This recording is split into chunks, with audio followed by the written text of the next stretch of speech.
Chapter 1. Are you sick?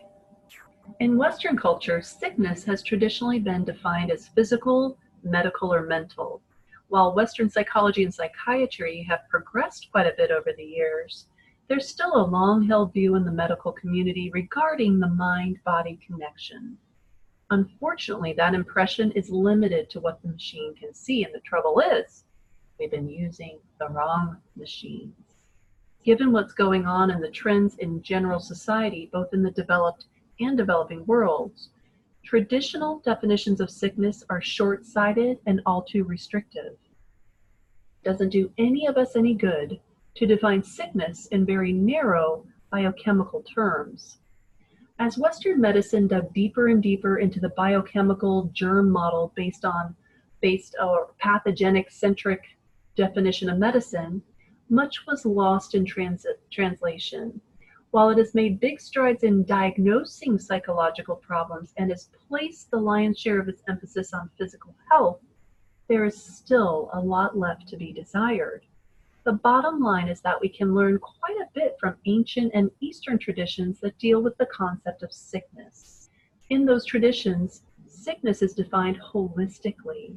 They're more likely to put a lot of stock in the concept of spiritual pollution, emotional stress, interpersonal sickness, and other factors that have a strong impact on the human psyche and overall sense of well-being. Now, these factors then manifest themselves in actual physical illness or substandard physical and mental performance. Now, you may be perfectly healthy in biochemical terms. All your tests may come out clean, but your doctor will still be stumped as to why you feel lousy all the time. They can't identify the problem with the machines into which they have put so much faith. The outside-in approach to medicine.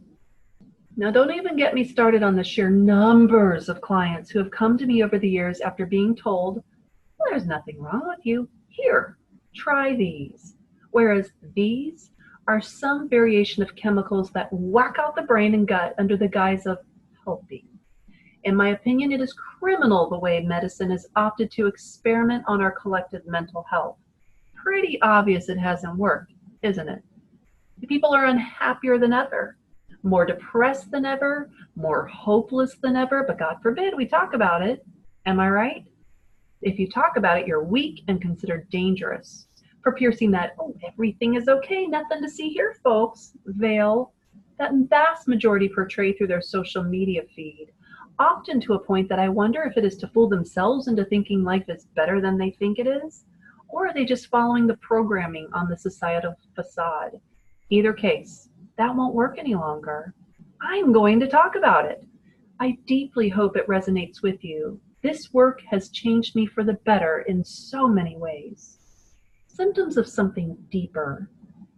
Now, there are many among us who have all sorts of symptoms that show up like autoimmune diseases that we have on file. But when the blood chemistry tests come back in, they get a clean bill of health. Physically speaking, there's nothing wrong with them. But there they are, suffering, feeling like they are at their wits' end. If you've suffered in this manner, I feel you. I've been through a pretty dark point in my life, and it took all my strength to get through it and emerge on the other side as I am now, at peace and in full control of my emotions, thoughts, and experience of this thing called life. This was, by far, the most difficult thing I've done in my life. So ask yourself, am I sick? There's nothing wrong with asking this question. There's no shame in it. The worst thing that you can do is pretend that you don't have a problem. We are freaking masters at this. How can you find the answer when you're fooling yourself into thinking that there's no problem?